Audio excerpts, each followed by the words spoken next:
Yo, what's up guys, Ryan McGinn here. I'm standing out in front of this 7-Eleven. I'm about to go inside and see what kind of pics I can take for my Instagram using nothing more than my GoPro Hero 7 Black, the shorty extension tripod, and the vertical mount. Come on with me, let's see what I can get.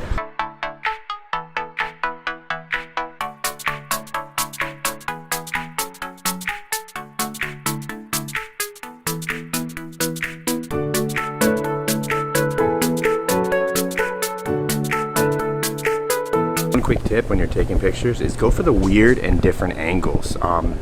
Put the camera down low, put the camera in coolers, do whatever you can to kind of get the unique look to your picture.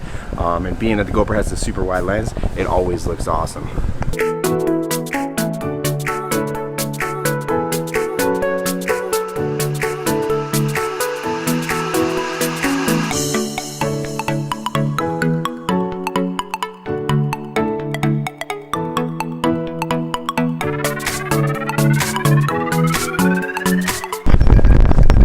Another thing is use props that kind of represent you and or your brand or what you want to represent. Put them in the photo, put them close. It creates some depth to the picture and just kind of adds some visual appeal to you and your brand on Instagram. And lastly, pay attention to what you're wearing. The outfits, you want brands to take these pictures because they're going to be dope. You're taking them with a GoPro, they're going to be different, unique, and fun.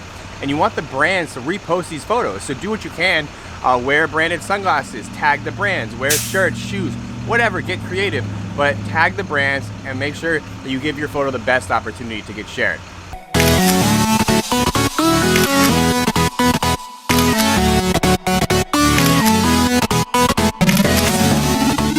Yo, I hope you guys enjoyed that. I'm doing these to show you guys that you don't need crazy locations to take really cool pictures to help you kind of grow your brand on Instagram. And one tip I want you guys to do is take pictures in places that kind of support your brand or whatever you're trying to represent on Instagram. Obviously, you see I have an obsession with sugar-free Red Bull. I love GoPro cameras. I give off that action sports vibe. I used to be a pro BMX racer. So like these things are a part of me. These things are like who I am, what I want to represent. So keep that in mind, but don't let lack of cool places stop you from creating epic content. If you want to know how to create dope GoPro photos, up here somewhere in the car, I'm gonna link to my 22-minute tutorial video all about GoPro cameras and all the settings and how to take great photos. I also have a link in the PDF or in the description box, which gives you all of the settings that I use for my pictures and videos. So that's it for this video. Peace.